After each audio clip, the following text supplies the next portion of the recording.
नमस्कार, स्वागत है आपका न्यूज कैपिटल एक्सप्रेस पर और मैं हूं आपके साथ आशीष पांडे। शुरुआत करते हैं बुलेटिन की। पूर्व जनसंपर्क मंत्री पीसी शर्मा को वकीलों ने बेइज्जत कर कोर्ट के बाहर का रास्ता दिखाया।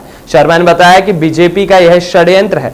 राजधानी भोपाल में वकीलों का लगातार प्रदर्शन जारी है। वहीं बुधवार को भी वकीलों ने प्रशासन का पुतला दहन किया। इस दौरान पूर्व मंत्री पीसी शर्मा को वकीलों ने बुलाया और फिर उनको सामने ही कह दिया कि उन्हें नेतागिरी नहीं चाहिए, जिसके बाद पूर्व मंत्री पीसी शर्मा भी वकीलों पर गुस्सा होते नजर आए। मुझे वकीलों के प्रतिनिधि द्वारा बुलाया गया, इसलिए मैं यहाँ पर आया हूँ और इस तरह की बातें मुझसे कर रहे हैं, यह कहना है पीसी शर्मा का।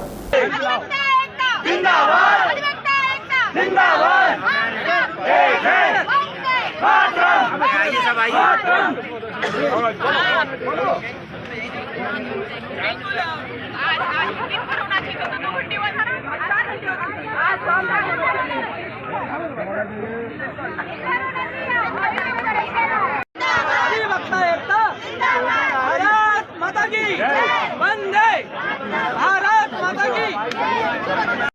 पुलिस प्रशासन, पुलिस प्रशासन।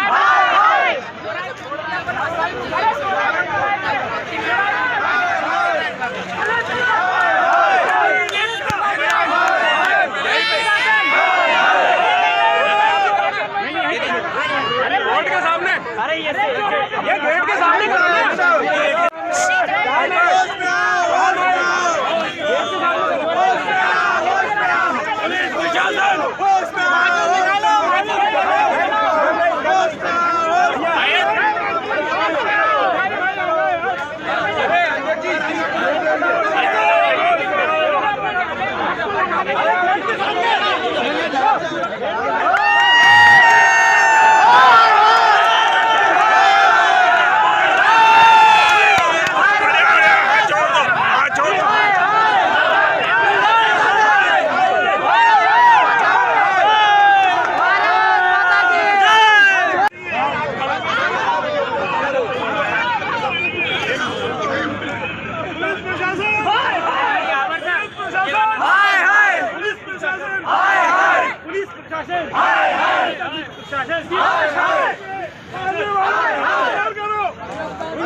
पीएस हाई कोर्ट का जज है। अरे भाई साहब मैंने उनको बता दिया तो मैंने बात कर ली उनसे। आप हमारे ये मुझे अधिकार। सर आप पूर्व कानून मंत्री भी रहे सर, इस तरह बातें करी सर। आप पूर्व कानून मंत्री भी रहे और इस तरह की सर उन्होंने आज बात कि बुलाया और बोले नेतागिरी। तो बीजेपी का होगा वकील।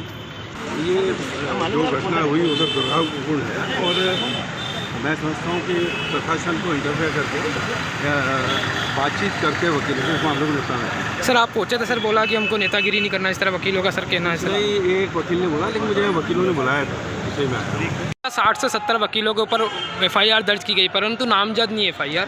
तो कौन वकील है, क्या किस तरह चिन्हित किया जाए, क्या आगे कार्रवाई की जाएगी? ये कुछ सोशल मीडिया पे वीडियोस भी आए थे, इसमें अभद्रता की जा रही थी जनता के लोगों से।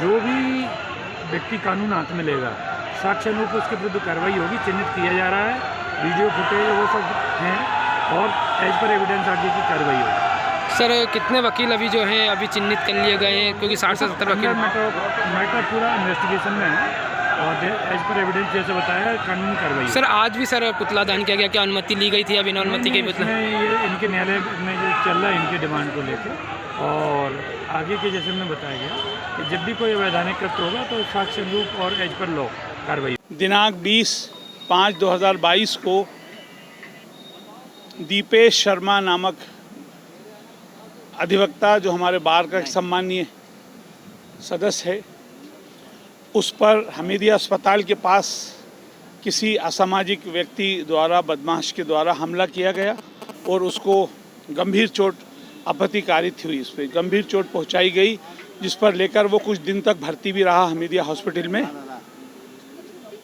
और उसके बाद वो उसको डिस्चार्ज भी किया, लेकिन अभी उसका इलाज चल रहा है। उसके संबंध में जो व्यक्ति ने मारा या जो लोग साथ थे वो चिन्हित हो चुके हैं, नाम उनका आ चुका है, परंतु पुलिस प्रशासन ने आज दिनांक तक 8 दिन हो गए, 6 दिन हो गए, 5 दिन 6 दिन हो गए, आज दिनांक तक पुलिस जो है, पुलिस के हाथ खाली हैं, पुलिस उसको अरेस्ट नहीं कर पाई है। क्यों नहीं करा, इसको लेकर हम लोगों ने कल हमारा वर्क सस्पेंड किया, कार्य से विरत रहे। आज भी हमने अपना वर्क सस्पेंड किया है, आज भी न्यायालय में हड़ताल है, कल भी हड़ताल थी, और उसी को लेकर पुतला जलाया। पुलिस प्रशासन के विरुद्ध अपना रोष, गुस्से का प्रदर्शन किया कि आप उस व्यक्ति को कम से कम गिरफ्तार करिए, पकड़कर जेल में डालिए, क्योंकि अधिकांश अधिवक्ताओं पर हमारे शहर में भी, वो पूरे देश में ये देखने में आता है कि हमले हो रहे हैं, और उन हमलों में कई अधिवक्ताओं की जान भी गई है, कई गंभीर रूप से घायल भी हुए हैं। तो इस प्रकार इसी बात को लेकर हम एडवोकेट प्रोटेक्शन बिल एक्ट के लिए भी बात करते हैं कि उस पर भी हमारी पहले से मांग चल रही है। नहीं तो इस प्रकार अधिवक्ता जो हैं उनके साथ घटनाएं होती रहेंगी और उनको नुकसान पहुंचता रहेगा, और लोगों में अधिवक्ताओं के प्रति सम्मान और भय या सम्मान ये नहीं रहेगा, और कोई भी किसी अधिवक्ता को चाहेगा वो मार देगा।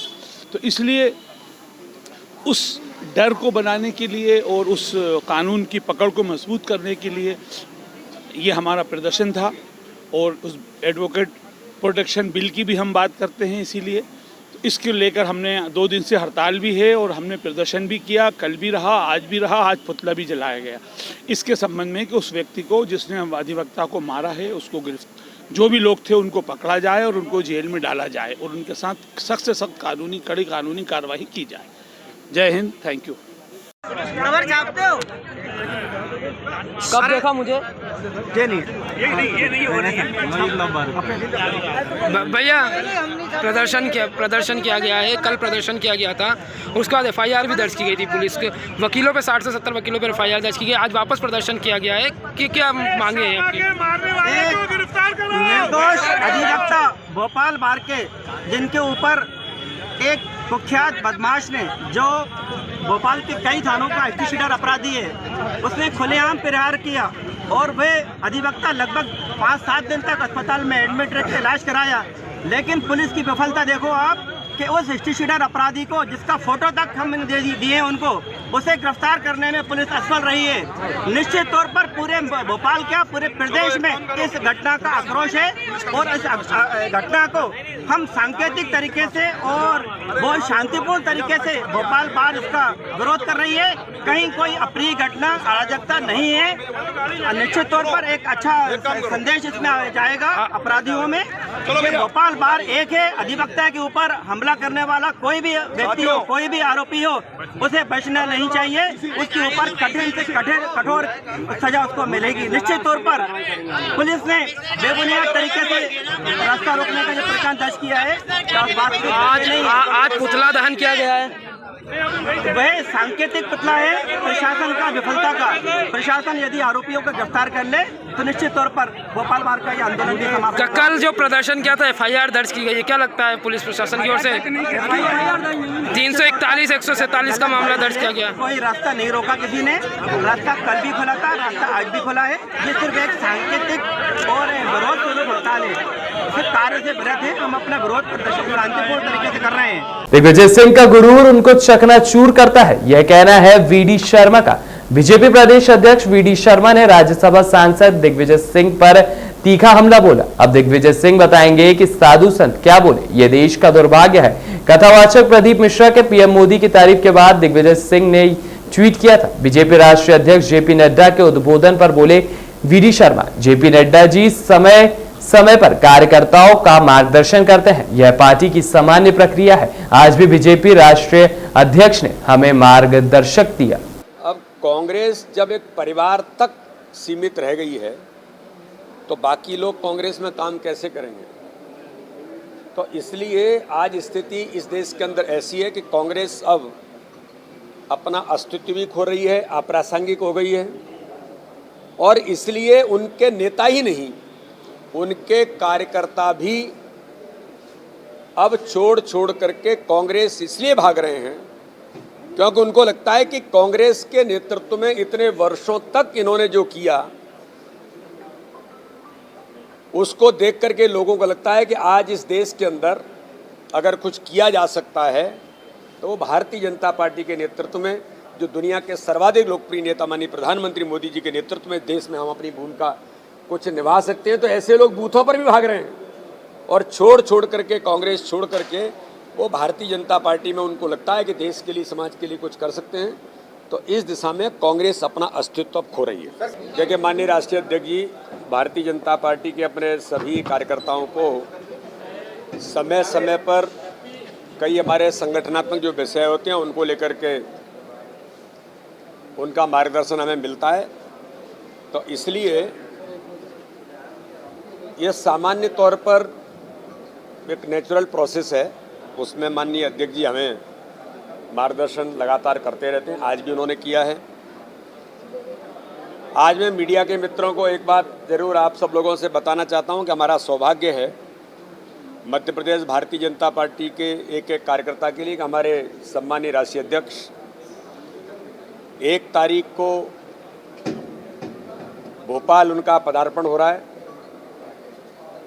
उनका 3 दिन का दौरा है। 1 तारीख को भोपाल रहेंगे, 2 तारीख को वो जबलपुर रहेंगे और 3 तारीख को जबलपुर से फिर वो वापस जाएंगे।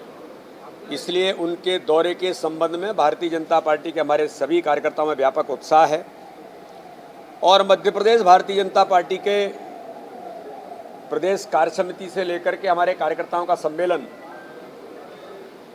एक बड़ा सम्मेलन कार्यकर्ताओं का भोपाल के अंदर होगा और जबलपुर के अंदर यूथ कनेक्ट का हमारा अभियान जन्म शताब्दी वर्ष पर जो चल रहा है, आपने कल भी देखा होगा। तो यूथ कनेक्ट के अभियान में एक बड़ा युवाओं का संवाद माननीय राष्ट्रीय अध्यक्ष जी के साथ जबलपुर के अंदर होगा। तो इसलिए माननीय राष्ट्रीय अध्यक्ष जी के स्वागत की तैयारियां, ऐतिहासिक स्वागत उनका मध्य प्रदेश में भोपाल में जबलपुर में होगा।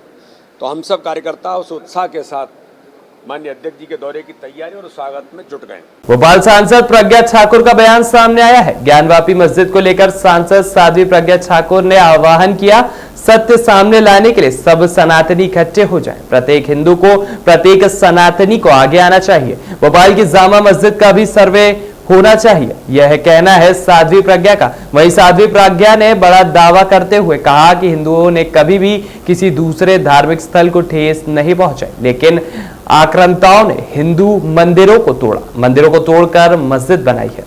एक बात बताइए, हमारा तो नाम आता ही है। सत्य बोलना अगर गलत है तो मुझे लगता है ये गलती मैं करती रहूँगी। दूसरा ये विषय है कि हिंदू कभी भी किसी की भी आस्था को ठेस नहीं पहुंचाता। किसी भी पूजा स्थल को, चाहे कोई भी हो, मत और मतांतर की बात कर रही हूँ, किसी के भी पूजा स्थल को, आध्यात्मिक स्थल को तोड़ करके या उनकी भावनाओं को ठेस पहुंचा करके अपना स्थल नहीं बनाता है। ये यथार्थ है और इसे कोई नहीं झुटला सकता, क्योंकि ये हमारे शास्त्रों में वर्णन है, ये हमारी संस्कृति है, संस्कार है। और बाकी जगह में अगर देखा जाए, जिसकी आप बात कर रहे हैं कि विधर्मियों की बात हम निश्चित रूप से करते हैं कि उन्होंने तो मंदिरों को तोड़ करके, विशेष तौर पर तोड़ करके, और वहाँ उन्होंने मस्जिदें बनाई हैं, मज़ारें बनाई हैं, और वो प्रमाण है। और प्रत्यक्षम किम प्रमाणम। ज्ञानवापी में जो सत्य प्रकट हो रहे हैं उसमें प्रत्येक हिंदू को, प्रत्येक सनातनी को एकत्रित होकर के इस बात का समर्थन करना चाहिए, आगे आना चाहिए। और सत्य जब स्थापित हो जाता है तो उसके साथ ही सब होते हैं और ये सभी को स्वीकार करना चाहिए, क्योंकि आक्रांताओं ने जो किया है वो कुठाराघात था और अब वो स्वीकार नहीं है। तोलाखेड़ी गांव में खेल मैदान की जमीन पर अतिक्रमण हटाना प्रशासन के लिए बना परेशानी का सबब। शामगढ़ तहसीलदार अर्जुन भदौरिया राजस्व टीम के साथ शिकायत के बाद अतिक्रमण हटाने पहुंचे। तहसीलदार ने अतिक्रमण हटाने के दौरान निर्माणाधीन मंदिर को भी जमींदोज कर दिया, जिसका विरोध विश्व हिंदू परिषद, बजरंग दल सहित ग्रामीणों ने किया। दूसरे दिन शिव मंदिर के यहां पर सड़क जाम कर लगभग 2 घंटे से तहसीलदार मुर्दाबाद के नारे लगाए गए।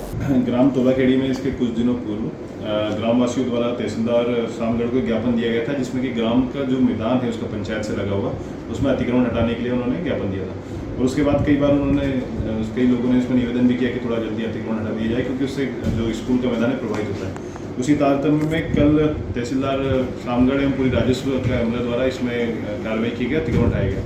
अतिक्रमण हटाने के बाद आज कुछ लोगों द्वारा इसमें ज्ञापन प्रस्तुत किया गया है कि जो अतिक्रमण हटाए गए उसमें कोई उनका देवी देवता का स्थान भी था।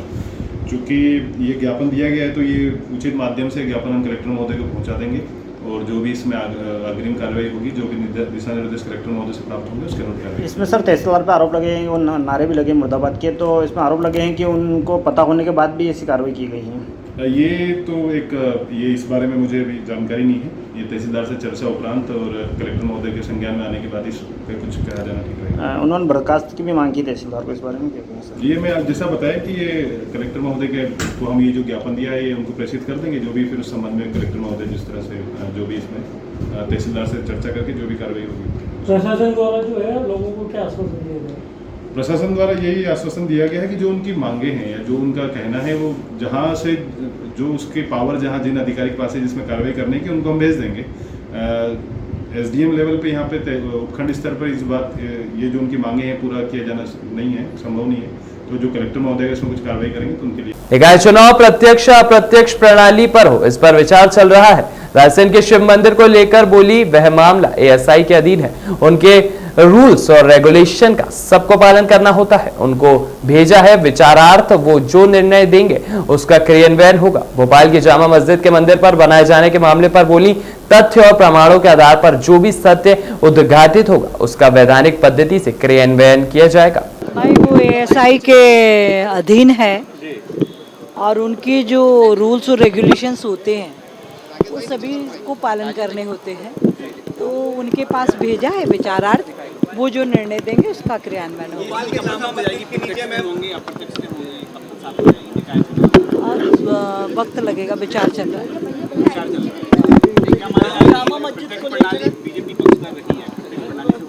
जी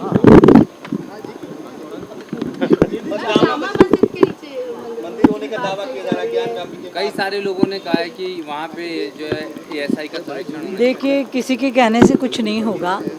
तथ्य प्रमाणों के आधार पर जो भी सत्य उद्घाटित होगा उसका क्रियान्वयन वैधानिक प्रक्रिया और पद्धति से होगा।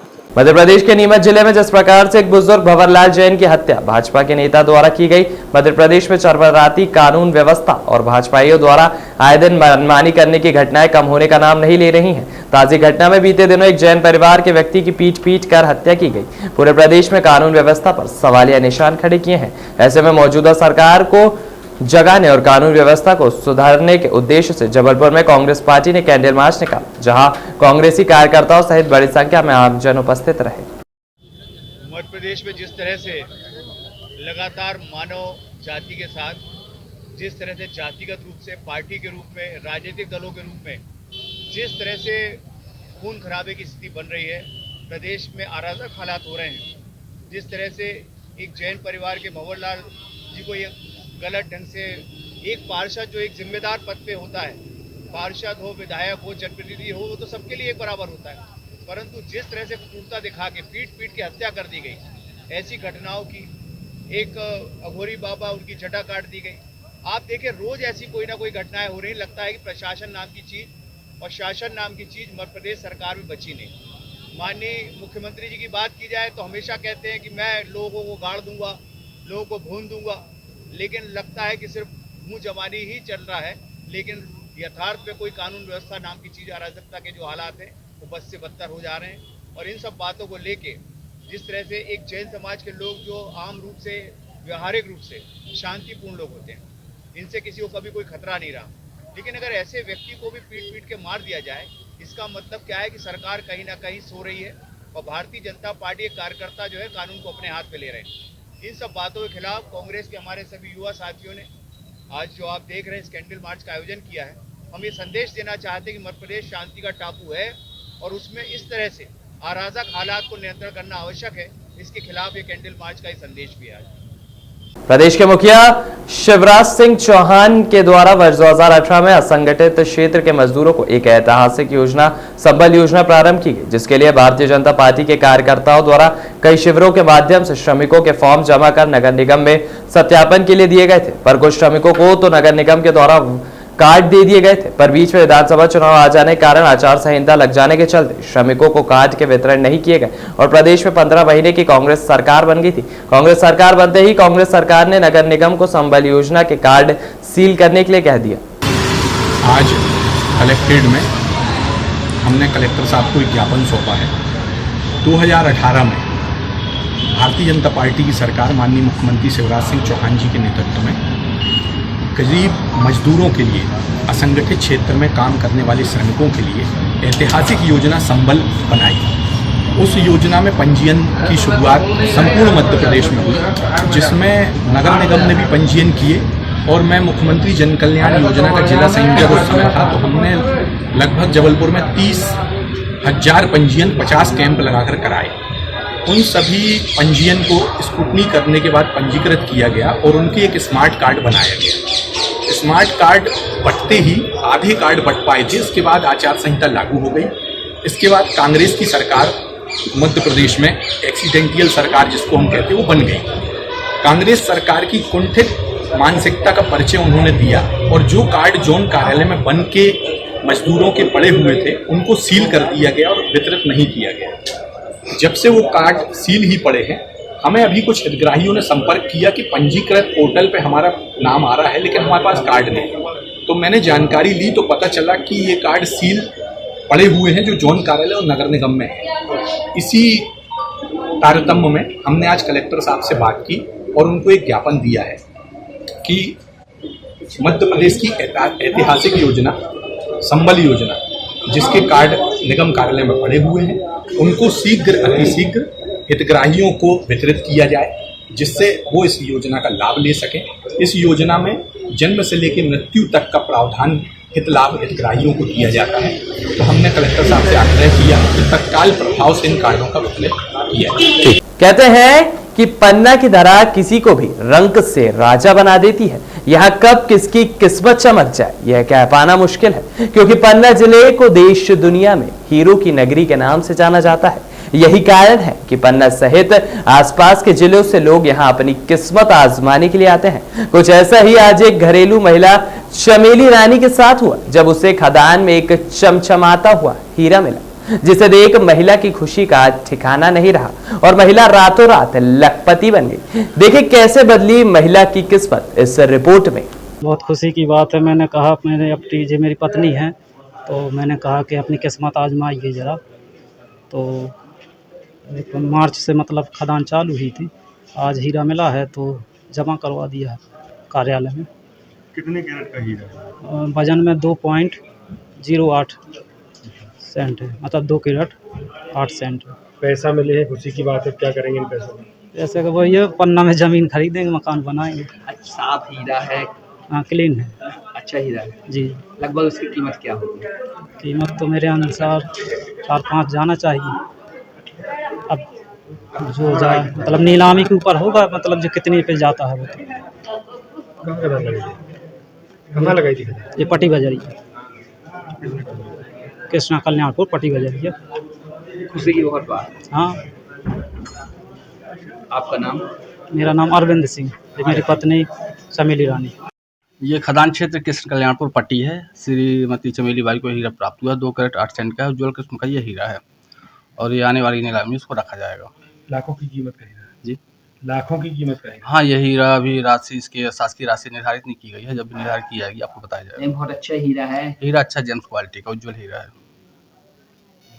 आपको पद? अनुपम सिंह, हीरा पार्क। खबरों का सिलसिला लगातार जारी है। देश दुनिया की तमाम ताजा अपडेट्स के लिए बने रहिए न्यूज कैपिटल एक्सप्रेस पर। नमस्कार।